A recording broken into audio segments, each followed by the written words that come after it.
በ2025-26 የውድድር ዘመን ከታሪካዊ የእግር ኳስ ምሽቶች መካከል አንዱ ሊደረግ 24 ሰዓት ያልሞላ ጊዜ ብቻ ቀርቶታል። የፈረንሳዩ ኃያል ክለብ የሆነውና የአምናው የአውሮፓ ሻምፒዮንስ ሊግ አሸናፊው ፓሪስ ሴን ጀርሜን ከወቅቱ የፕሪሚየር ሊጉ አሸናፊ አርሰናል ጋር በሃንጋሪ ቡዳፔስት ፑሽካሽ አሬና ላይ ሊፋለሙ ቀጠሮ ይዘዋል። ነገ ምሽት አይኖች ሁሉ በቅርብ ዓመታት ታላላቅ ሁነቶችን እያዘጋጀች ወደምትገኘው አውሮፓዊቷ ሀገር ሃንጋሪ ያማትራሉ።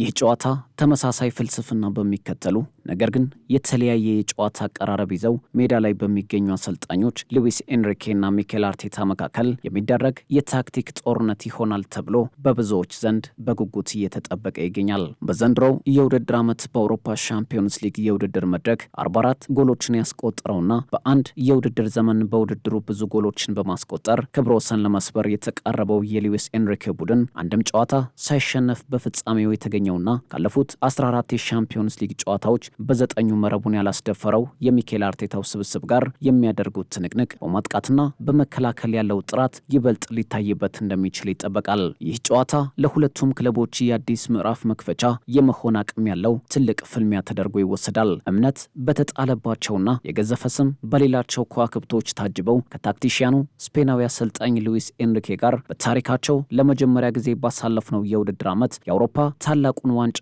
ሻምፒዮንስ ሊግ ወደ ፓሪስ የወሰዱት ፓሪዚያኖቹ ዳግም ዋንጫውን አሸንፈው በአውሮፓ ለመንገስ ይህንን አጋጣሚ በትልቅ ደረጃ ይመለከቱታል። ከ22 ዓመታት በኋላ የተናፈቀው የእንግሊዝ ፕሪሚየር ሊግ ዋንጫን ያሸነፉት መድፈኞቹ በበኩላቸው ካዝናቸው ውስጥ የማይገኘው ይህን ታላቅ የአውሮፓ ዋንጫን ለማሸነፍ ከ20 ዓመታት ጥበቃ በኋላ በፍጻሜው መድረክ ላይ ተገኝተዋል። አሁን አሰልጣኝ ሚኬል አርቴታ ሌላ አዲስ ታሪክ ምዕራፍ የሚጽፉበት ትልቅ አጋጣሚን አግኝተዋል። አሁን የሚኬል አርቴታ ልጆች ሰሜን ለንደንን በሌላ የደስታ ማዕበል ሊያስውጧት የ90 ደቂቃዎች ጦርነት ብቻ ቀርቷቸዋል። ነገር ግን ይህንን ለማድረግ በላፓሪዚያኖቹ ንግስና ትልቅ ድርሻን የሚወጡት የዘመናዊው እግር ኳስ ስማቸው በልዩነት የሚጠራቸው ባለልምዱ አሰልጣኝ ሉዊስ ኤንሪኬ በብልሃት የተሞላ አቅምን መስበር ይጠበቅባቸዋል። አሰልጣኙ ባለፉት 2 ዓመታት የእንግሊዝ ፕሪሚየር ሊግ ክለቦችን በየተራ የገነደሱበት ጥበብ መስበር ለሰሜን ለንደን ተወካዮቹ የሚጠብቃቸው ትልቁ ፈተናቸው ነው። ከ22 ዓመታት በኋላ ከሊጉ ዋንጫ ጋር ተገናኝተው በደስታና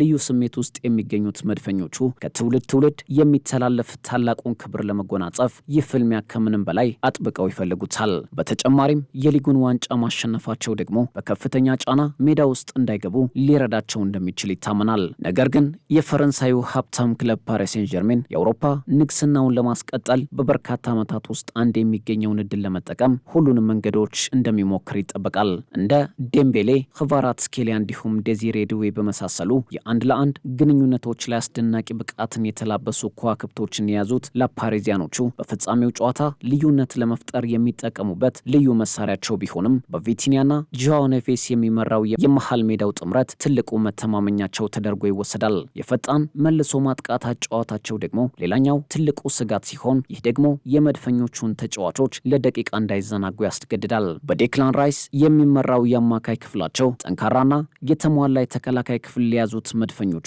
በቀላሉ ከማይደፈረው የዴቪድ ራያ ድንቅ ብቃት ጋር የሚተማመኑበት አቅማቸው ቢሆንም በፊት መስመር በኩል አሰልጣኝ ሚኬል አርቴታ የሚመርጧቸው ተጫዋቾች አደራውን ለመወጣት ትልቅ ኃላፊነት ይጣልባቸዋል። ይህ ሁሉ ብዙ መልክ ያለው ተጠባቂው የታክቲክ ጦርነት በ90 ደቂቃ ፍልሚያ ፑሽካሽ አሬና ስታዲየም ላይ አሸናፊውን ያሳየናል። ለፓሪዚያኖቹ ዳግም በአውሮፓ መድረክ ይነግሳሉ ወይስ መድፈኞቹ ለመጀመሪያ ጊዜ ዋንጫውን አሸንፈው አዲስ ታሪክ ይጽፋሉ? ነገ ምሽት 1 ሰዓት ላይ ምላሹን ሲያገኝ ዓለም የጓጓለትን ታላቁ ፍልሚያ ደግሞ ጀርመናዊው ዳኛ ዳንኤል ሲበርት የፍጻሜውን ጦርነት ይመሩታል።